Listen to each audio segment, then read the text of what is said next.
tolany foana ny andronao mikaroketsy mikarokero mitady izay aso hoany amin'iza mo ianao e tolany foana ny andronao mikaroketsy ianao mikarokero mitady izay aso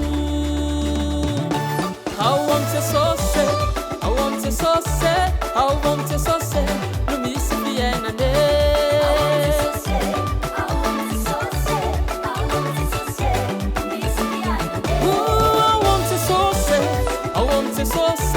ao am Jesosy no tena fiainana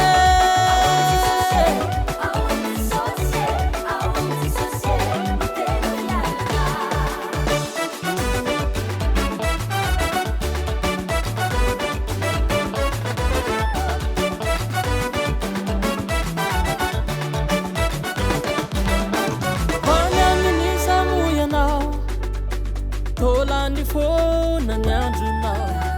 mikofantatra hoe fa Jesosy izaho tia anjaka amin'ny fiainanao hoany amin'iza mo ianao e tolany foana ny andronao mikofantatra fa Jesosy izaho tia anjaka amin'ny fiainanao ao am Jesosy ao am Jesosy ao am Jesosy no misy fiainana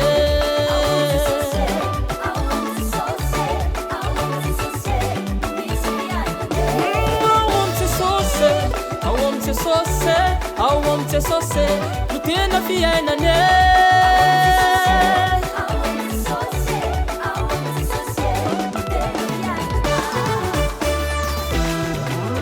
hey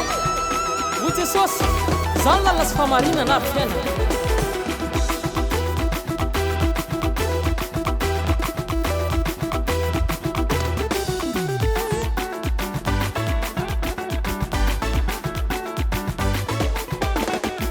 fantatrao fa Jesosy sao tia anjaka eo am fiainanao azafarimbarinana mety sondriny takao tenzao ny hevitrao